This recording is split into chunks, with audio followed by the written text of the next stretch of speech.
Welcome to the Nerd Party. Maximum warp. Punch it. Punch it! Punch it, Bishop! Punch it. Punch that shit! Let's punch it.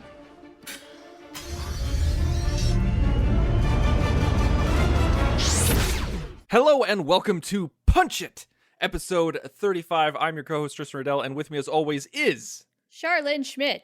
Charlene Schmidt. We talked about what we're doing today last week, and actually, a couple of weeks ago. Yeah, we even teased it the week before. We've had a lot of build-up leading up to this whole thing, and I hope we didn't generate too much hype, to be quite honest. You know what? I don't think we generated enough hype, because we are going to be laying down some Star Trek tracks right now, boom in your face, because we're talking about the Enterprise C. This is a ship, this is a crew that is not often talked about. This is one that is normally forgotten in the realms of history.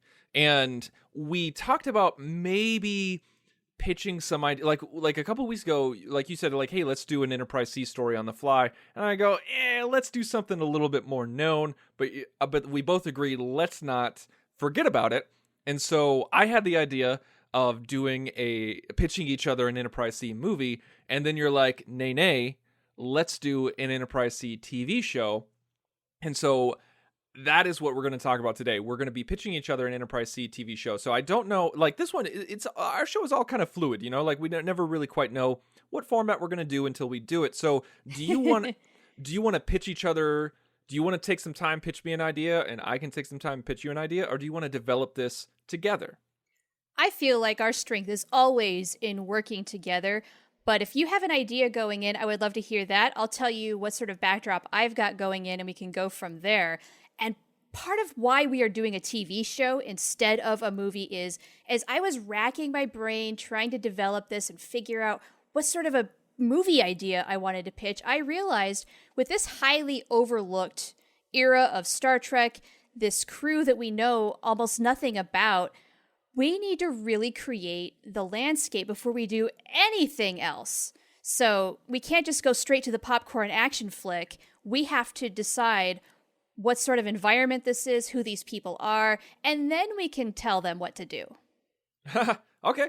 All right. Yeah, no, I'm all for that, because with Discovery coming out, we know it's coming out September 24th. Yeah, we're getting closer. We're recording this in July of this year, and I feel like just Star Trek is on the brain now. You know, like we had a movie last year, we having a TV show this year, and people are talking about it. It's generating buzz. Whether you like the ship design or not doesn't matter. You know, we're all talking about it. And so let's talk about a Star Trek TV show. So here is what we know. For those of you who may not remember, we first learned about the Enterprise C. I mean, we all knew it existed, of course, because we all know our alphabet. Right. We skipped from an A to a D, so there's a gap. We eventually learned a little bit about the B, and then there's the C. That's right. And so, like, we saw B in Star Trek Generations, but before that, we saw the C, which is an Ambassador-class starship. And we also saw, what's really great is that we saw the ship from the entire run of Star Trek Next Generation, even from the first episode. We see that Ambassador-class starship on the wall. Now, it's not exactly the same. The ship design is not exactly the same as what we saw in the episode, but hey, whatever. It's cool. Yeah, they tweaked it once they actually decided to use the darn thing, and that's fine. We can easily retcon that. Exactly. Yeah, I'm not going to be one of those people, if you know what I'm saying. And so the show that we got was yesterday's Enterprise, which is an alternate reality. It's an alternate future where so originally what happens is that actually, you know what? How about I just go ahead? I'll do story time. I'll do story time. Story time. Yeah, do the dramatic memory alpha reading, please. All right, here we go. In 2344, the Enterprise responded to a distress call from the Klingon outpost of Narendra 3, which was under attack by the Romulan Star Empire. When the Enterprise arrived at the outpost, she was engaged by 4 Romulan warbirds. The ship suffered major damage to her warp nacelles and external hull, with 125 crew members surviving. During the firefight, a temporal rift was created. The ship entered it and almost instantly emerged from it. The severely damaged Enterprise drifted through the rift, emerging in the year 2366, precisely 22 years, 3 months, and 4 days, and encountered her successor, the Galaxy-class USS Enterprise D. The crew discovered that the outpost at Narendra 3 had been completely destroyed, and a state of war existed between the Klingon Empire and the Federation. Both crews eventually realized that the current timeline was a result of the Enterprise C's absence from the battle, and determined that the Enterprise C needed to return to their own time through the rift. Now, that was one of the greatest episodes of all time. It's one of the greatest TNG episodes. It's one of the greatest Star Trek episodes ever. We get to see Tasha Yar come back. We get to see Guinan in full force as a great character. And it creates this rift in time, creates another alternate reality where we see Tasha Yar's daughter come into play in the future as Sela. And it would take too long to explain everything. Basically, we have to think you're a Star Trek fan. You know what yesterday's Enterprise is. You know what the story is of the Enterprise C. Oh gosh, I hope so. Actually, if you have not watched TNG's Yesterday's Enterprise and you have no idea what we're talking about beyond what Tristan just read for story time, stop. Stop this right now. Get on Netflix or whatever sort of service you have. Watch the episode, then come back to us, okay? There you go. Okay, and you're back. Cool. We're all up to speed. No need to explain, all up to speed. So, not much is known about the sea beyond this encounter, beyond its demise. And I think we only got one other reference to the sea in TNG, and that was just like a passing reference from I think Riker when he in the episode A Matter of Time. There was like a questions from Professor Rasmussen's questionnaire. You remember that from the episode? I do not. What's this about? Yeah, like the professor, he was supposed to be a time traveler from the future, and he turned out to be actually a time traveler from the past. Oh, that one. Okay. Now I've got you. Okay. And so he had a questionnaire for everybody to fill out, and one was about the innovations on the Enterprise C. So all that we know that's quote unquote canon, because there's tons of novels and everything like that, of course. Well, actually, I mean, there's tons of novels in general, but there's really only one that I'm aware of that focuses heavily on the Enterprise C. Oh, really? I thought there would have been more. Now, I deliberately did not look any of that information up. I don't, and to be honest, I've read that novel. I didn't really enjoy it that much. I can't recommend it, and if you're a big Enterprise C fan and curiosity gets the best of you, go ahead, read it, but I was not impressed. I'll just say that much. Okay, well, hopefully they will be impressed by the story we're about to pitch them. But I hope so. All we know is that it has a demise. Goes out in a blaze of glory with honor. Enough honor to be significant to Klingons, and that's a lot of honor. Yeah, like they go down and blazing glory, save the Federation. They save millions of lives, if not more. And they're also known for innovation. So that's all that we know. That's all that we know that's in canon of Star Trek. So my main thing, like the trouble that I had when I was trying to think of ways to develop a TV show from that, it's hard to develop a show and invest your time and effort and emotions in people that you know are gonna die. You know what's so funny? I hadn't really thought too much about that. Is that not strange? Because that's the basis of what we know them. I was trying to think more before that time. And when we were thinking of the movie idea, I thought, do we or do we not have the events of yesterday's Enterprise interplay into the movie at all? Like, you almost have to, right? Because that's the big climactic action sequence. But how would you do it? And I was thinking of ways to do that. And I just want to really take a step back from all of that. Never mind the fact that they're going to die. We need to embrace them so that when they do die, we are heartbroken. Okay, so maybe that's what it could be, is that, like you said, the movie is the culmination. Like, maybe the movie is Narendra 3, and the TV show, say it's like we have 7 seasons of the Enterprise C, and Star Trek Generations is Narendra 3. You know, like that's if that's the parallel. Like, so if we were creating our own Star Trek show, we would know that, okay, the last episode is not Narendra 3. We're going to make a movie about Narendra 3. So are you saying instead of Star Trek Generations, this Enterprise C movie would theoretically take that spot? No.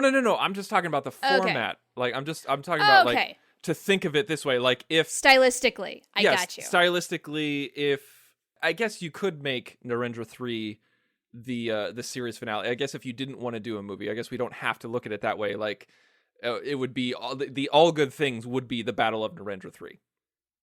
Possibly. Yeah, something like that. All right. Let's not put the cart before the horse. Right. We have to establish what this universe, or at least this aspect of time in the Star Trek universe, is all about. Because in the 24th century, we know that things are pretty good, especially between the Klingons and the Federation. Things have really cooled out. There's peace. They're getting along. The Romulans are, well, they're mysterious. They're kind of hiding away. We don't really know what they're thinking, what they're doing. And so I want to play with those things because this is the step right before that. And since we know that the Romulans were attacking the Klingon outpost, well, why would they do that? That might be a good question to answer. Okay. So that might help us create this backdrop. So let's just say that even though the leaders, politically speaking, maybe the Federation and the Klingon Empire are trying to forge peace, trying to get along with one another and harmonize a little more than they have in the past.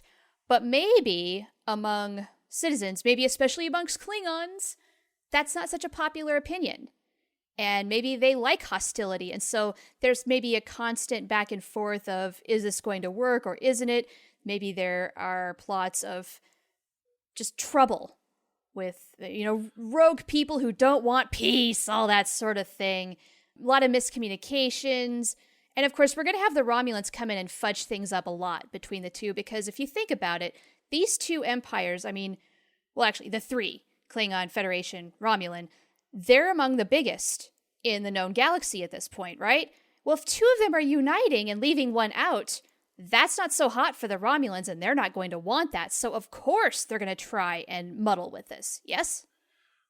So, do you want to make the mission statement of the show the Romulans?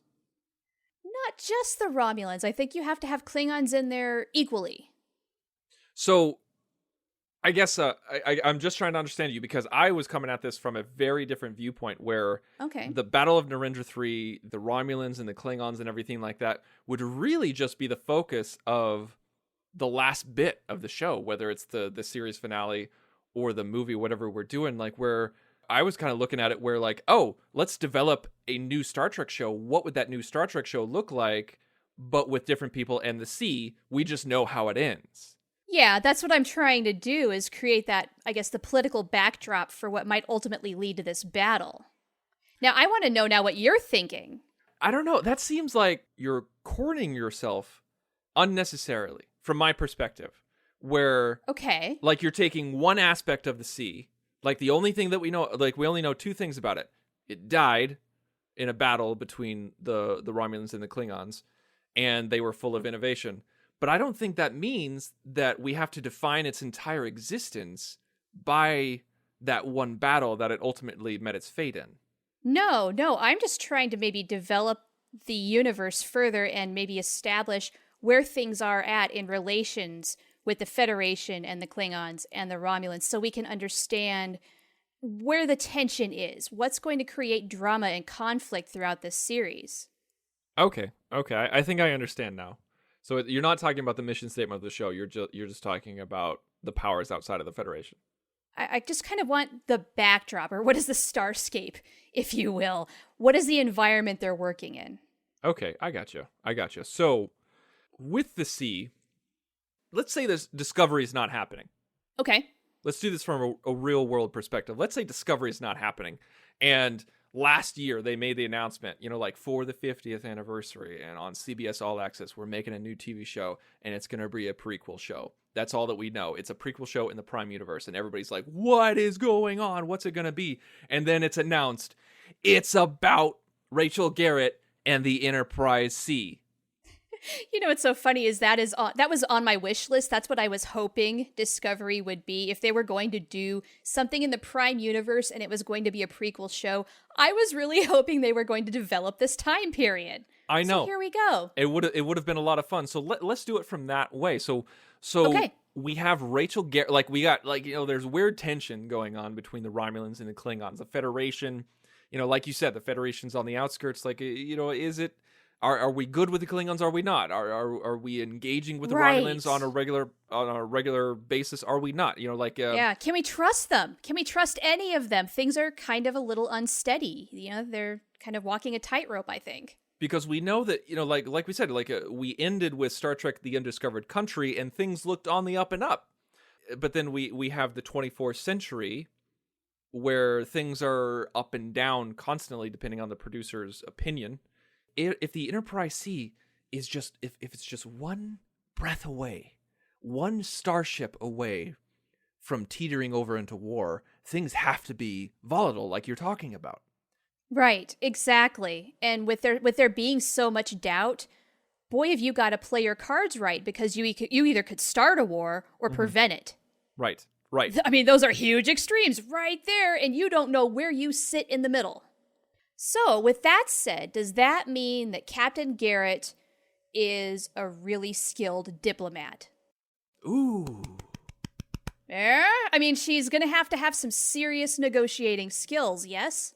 I think so. I think yes, because maybe. So we have Kirk, who is Space cowboy. He's the cowboy. That's exactly right. He's the cowboy on the frontier. So maybe Harriman was a gross pendulum swing in the opposite direction of the cowboy, where Starfleet is like, okay, we thank you, Kirk, for your service, for saving us countless times, but we need somebody that we can control a little bit more. And then they realize that, and so they put somebody in there with, not that much experience. Still a competent captain. He's not an idiot. Basically a puppet, let's be honest. Yeah, from what we saw, I'm sure he's a great guy. But from what we saw from Generations, the impression they gave us is that he was young, green, not very sure of himself. And so they needed someone that they could control, like a figurehead, something like that. And then maybe that's when they realized, okay, we cannot trust a guy like Harriman to negotiate peace with Romulans and Klingons if things get crazy. Because he can't think on his feet. But, Kirk could think on his feet, but he was too much of a hothead. So let's get ourselves a competent diplomat. And so this was them dipping their toes in the water to what would be the D eventually with Picard, where they're like, Rachel Garrett did such a great job being a diplomat, a learned scholar. Let's do that again for the D. Right. Maybe that's how Picard got the job. Okay, I love that, because then you're kind of nicely balancing things out. My characterization of Rachel Garrett, just what I have of it right now, is that she is very straightforward, even though she is a hell of a negotiator, but she's not going to sugarcoat anything for you. I think she is the type of person that's going to be very upfront, very matter of fact with you, no BS. And if she thinks that she's being played, she is going to take action, and she's going to let you know how she really feels about it. Meaning she's not completely afraid to slap people around, both physically and mentally.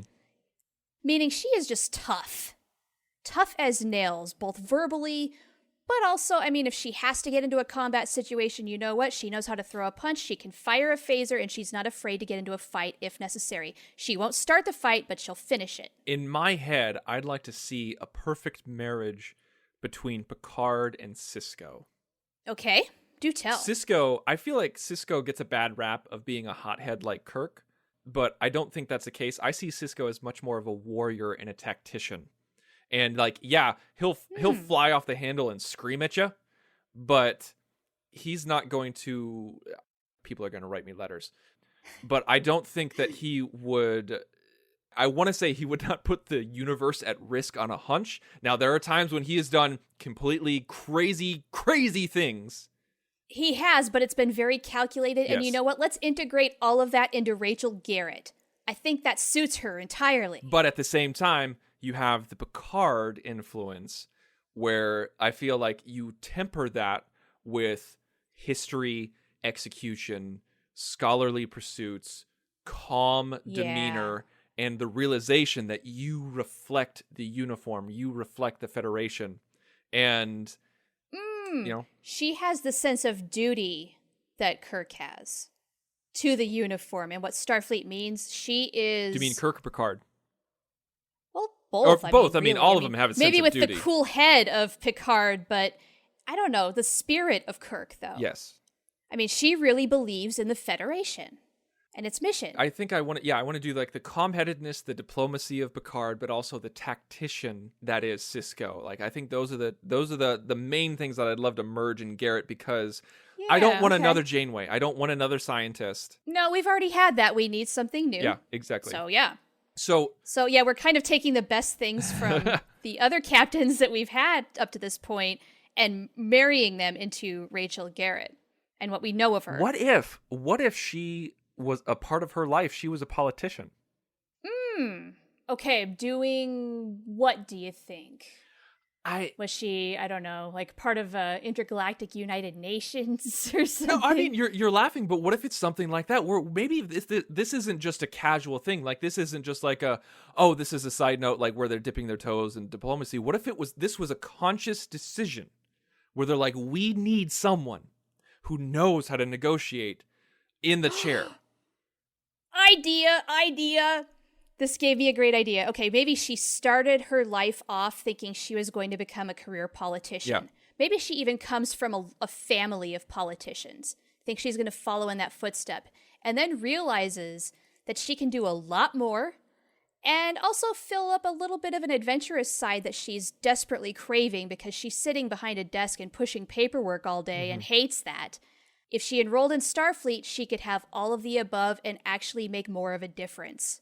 I like that idea a lot. I think that adds, and that's the thing, is that we're like, maybe the opening of the show, or at least one of the openings of like the start of the show, we see her at a Federation outpost or at a starbase or hell, even in San Francisco, and they say, you were chosen specifically because of your background. You were chosen because she still got the captain rank because she went to Starfleet Academy, and everything like that. This isn't like an honorary thing, but oh, no. She's more than competent, and I think they're even going to tell her, nobody gets the Enterprise as their first command, except for you. I like that. I like that as a storyline. I like that a lot. Yeah. Except that doesn't make sense with Harriman. Pressure is on, though. Well, yes and no. I mean, they're still taking a risk, maybe, with her being a first-time captain, but her personality is completely different. And the thing is, though, is because of Harriman, maybe they are a little lesser to trust, like, we're going to be watching you, and you're not going to have an easy job. Are you ready for it? And she says, yeah, bring it. I'm ready. Let's go. Okay, let's go to Utopia Planatia. I want my ship. I like that idea of making, like, that's the crux of the show, is diplomacy. Not even exploration, but diplomacy. Right. Maybe this is going to be a little more of a politically charged show, sort of like DS9. Yes. As opposed to Strange New Worlds. Yeah. Yes. Because we realized that we needed something different between TNG and Voyager, but DS9 was a little ahead of its time. So what if we combine the two? Like, just like we combined Picard and Sisko, let's combine the premises of the show, where, the premise of Deep Space Nine was supposed to get the Bajoran people into the Federation. They kind of abandoned that a little bit. Yeah. And, Picard's mission was to explore Strange New Worlds. So let's combine the two, where you're supposed to explore. I don't want to say explore, but you're supposed to be that peacekeeping ship. Like, you are out there making sure, like, because here's the thing, I'm not making sense, but I'm kind of rambling, but in keep going. I think you're getting there. I'm getting there. In the Next Generation, one big thing, like, they kept saying, oh, we're explorers, we're just exploring. That wasn't always the case. They were sent a lot of the time to an outpost because there's problems, or they were sent to a planet because there was two warring factions, or they were sent to this and this and this. So instead of just using that as a side note where we're like, oh, this is a continuing mission, and then we're also doing this on the side, we say that with Enterprise C, the primary mission is to maintain our borders, maintain peace within the Federation, and also explore strange new worlds and new civilizations along the way. I like it, where maybe when they are on the outskirts of unexplored space, they are there to keep the peace. Mm-hmm. And what if that is when they come across the Cardassians? Now, do we know exactly when that happened? I don't think so. So what if they come across the Cardassians and that starts throwing a wrench into things, knowing that these guys are going to be a little difficult to deal with? Might throw a whole wrench in the whole Klingon and Romulan thing where maybe things calm down just enough and then, oh, surprise, we have another empire to deal with. Great, just great. I like that idea. I like that idea a lot. Where I'm trying to think if where we saw. I mean, like I know that we saw them in TNG for the first time, but I'm not quite sure when Yes. the Federation. Right, that's what I can't think of. And I honestly, though, I don't know if we even know that for sure. So it's possible that in this time period, that's when the Cardassians make themselves known to the Federation and vice versa. Yeah, I can't remember either. Like I know that there was a war because of what we saw. Like there was a Cardassian war. I mean, O'Brien was a part of that war, and Right. so if they went forward 22 years. And O'Brien is like at that time would be in his 30s, so that wouldn't work. Okay, so so I guess they could meet the Cardassians, but we can't depict the Cardassian War. Okay, well that's still fair. There's plenty of things you can do there. Tons. I'm just trying to think of it from a canonical aspect. So at the point in maybe like seasons 3 or 4 where you need just a little extra and kick it up a notch drama, you introduce the Cardassians. I think that's a great way to do it. I don't want to make them the main baddie because of Deep Space Nine, obviously. Well, sure. Yeah, I mean, we've kind of been there and done that, but in this time when they are unknown and we don't know, we have to put ourselves back there. We don't know what they're about yet. That's going to create a little element of mystery and danger and all that fun stuff. And I'm like, we could talk about the occupation as well. Like, what if Rachel Garrett says, we need to do something about the occupation, and the Federation's like, we can't, sorry. Yeah. Prime directive or something? Yeah, like, what if that's a main, like, that could be a main contention. That could be a major plot point. I really like that. Maybe she sees just a little too much and realizes she's going to maybe fight to... Well, we need to fight them. Yeah. Maybe she's going to be an advocate for we need to do something about this and is not going to get much response. And as a former politician, this is not new territory to her, but is the most frustrating freaking thing I think a politician has to deal with.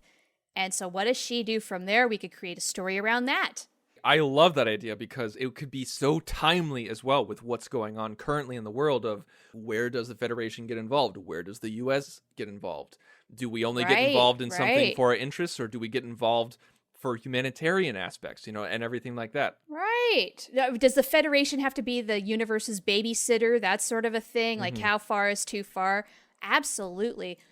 One other thing that if we're getting onto maybe political, like current events leaking into Star Trek, I just had a thing of the Romulans, basically spreading fake news to screw with the Federation and the Klingons. Who said what is right, what is wrong. I don't know if that's a little too in your face. That might be, but it is something that the Romulans would do to throw everybody off and just jumble everything into chaos. So we've developed the backdrop, Klingons and Romulans. And also, we're going to introduce the Cardassians. Things are volatile. It's not outright war yet, but things are... People can feel it. It's bubbling underneath. So we've developed the backdrop. We've developed that this is going to be a show that focuses on diplomacy. And exploration is second, instead of exploration being first and diplomacy second.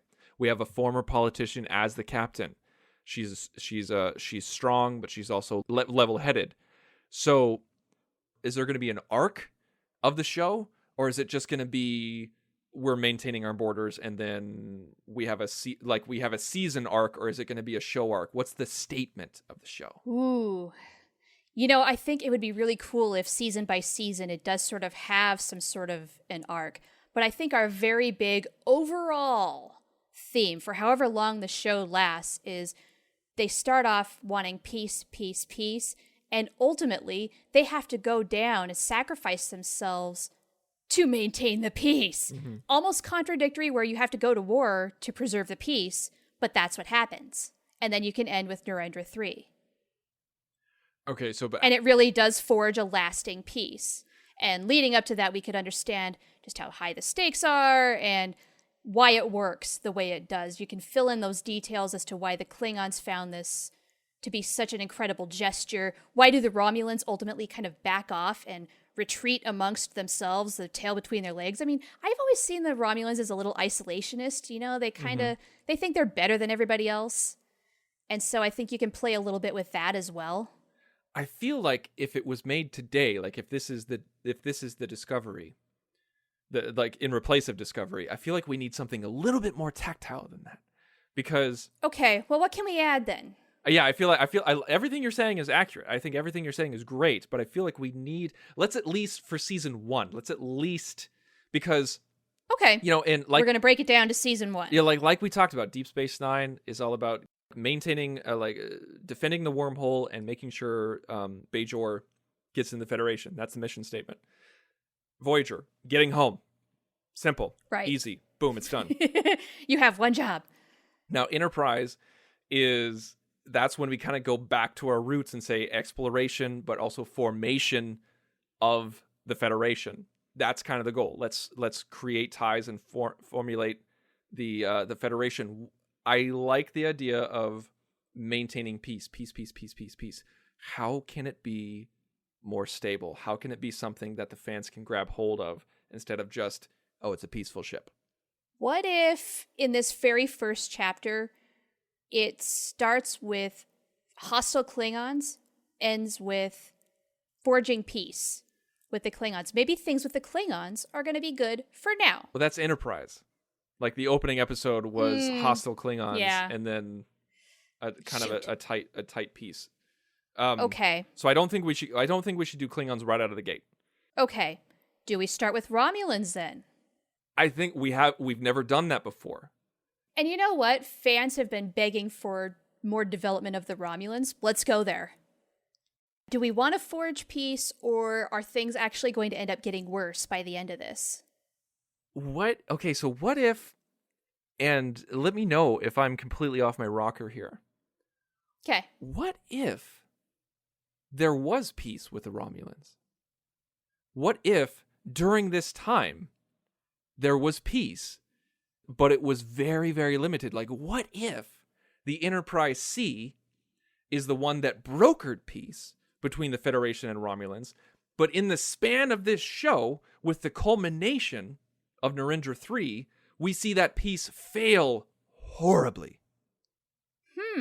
Okay, are you just talking overall now, or are you talking this very first season? I'm a little confused because you threw in Narendra 3 there. Yes, I know. So what if, let me tie it back. What if season 1 is brokering peace with the Romulans, where, like, this is going to be your mission, Rachel Garrett.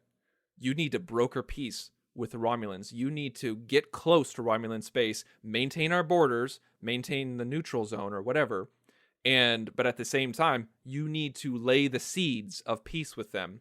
And let's say at the end of season 1, she does it. She makes peace. There is formal peace with the Romulans. But then over the next couple of seasons, we see that fail and degrade. Okay, I like that. Also, if you wanted to screw things up a little sooner, you could always have the illusion of peace, but then there's always that little plot twist where, oh, but you're forgetting one little thing, and then cut. That's the end of the season. Yeah, and then things can go straight to hell from there. Yeah, we see the Romulans behind the scenes, and they're not taking it seriously. Right, or somebody or something is going to sabotage it, yada yada. Sure, there's definitely something there. And then that way we're not contradicting canon, because that way we're still hostile with them in the 24th century with the Enterprise D. Sure. And maybe another part of it is maybe on the side they're gathering a little bit of intelligence on the Romulans as well, because we don't know a whole lot about them. The Romulans will not take to that, so maybe that kind of puts a wrench in things midway when they find out that they're gathering a little bit of intelligence. There's a lack of trust there. And so, I don't know, there's a little thing you could throw in. I'm thinking, though, that the Federation, if there really is to be some peace with the Romulans, maybe we help them out somehow or something, or we do a gesture of goodwill or something. I'd love to think of something where the Romulans stand to lose if they don't reach out and work with other races. because that's going to be an effort for them. And maybe that is why Rachel Garrett is out there to maybe work with them a little bit, because they're hesitant, but they have contacted the Federation. Or no. I have an idea. While maintaining borders and all that, they uncover that the Romulan Empire is dealing with a horrible problem, like a black plague, essentially, or something. And they're not telling anybody because they don't want any of the other people out in the galaxy to know about it. They think they can handle it. They'll eventually find a cure. And it turns out, you know what? This wouldn't be so hard if we worked together, but convincing them is more than half the battle. That is the battle. I feel like that is very, very reminiscent of the Undiscovered Country. Well, yes, I suppose. Because the entire reason why they're even thinking about brokering peace with the Klingons and Federation is because the Klingons are in need. Like they had an energy crisis and they're going to be out of air in the next 50 Earth years, in which we conveniently forgot about once we move forward. I don't want to do a repeat close, of that, isn't it? Yeah. Okay, maybe they don't reach out to the Federation. What if Captain Garrett discovers it and says, "We'll help you if you behave, and we won't even tell. We can kind of put it under the rug. Nobody has to know, and you still get help." But is that wrong? That I think that adds. Okay, I'll drop that it's idea. Too much like Praxis. Okay. Before we start actually talking about storylines and thinking too far down the line, what if we start thinking about who else is on the bridge? Like, what other characters are going on this ship? Who do we want to focus on? Yeah. What if instead, let's talk about this next week. I mean, we have so many things that we have talked about previously about Rachel Garrett and the mission statement of the show, but we don't really know what kind of crew is going around with Rachel Garrett. So how about we talk about this next week? Let's have a part 2. Let's go forward and talk about who's going to be on the ship, like who's needed on the ship, and what their personalities are and what their jobs are. So let's do that next week. Let's have a part 2. That might not be a bad idea, just because we have so many characters and, frankly, positions on the bridge and what have you that we need to fill. Why don't we stop here? We're at a good breaking point, and then we'll continue next week. So everybody, please go to thenerdparty.com/contact. Give us a note. Let us know what you think of what we laid down for this Enterprise C show. Were we missing some things? Do you like what we put down? Do you have any suggestions? And, maybe you could tell us what you would like to see in these characters, or what direction you would like to see the show take. And if we like them, maybe we'll incorporate them into our next episode, and that would be so much fun. I would love to know what our listeners would add to this backdrop. We need to make it more dramatic. We need to keep kicking it up a notch, keep punching it.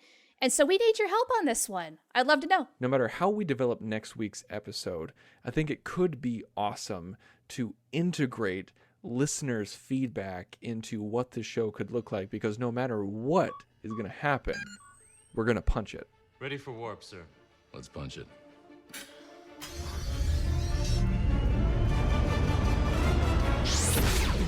Join the revolution.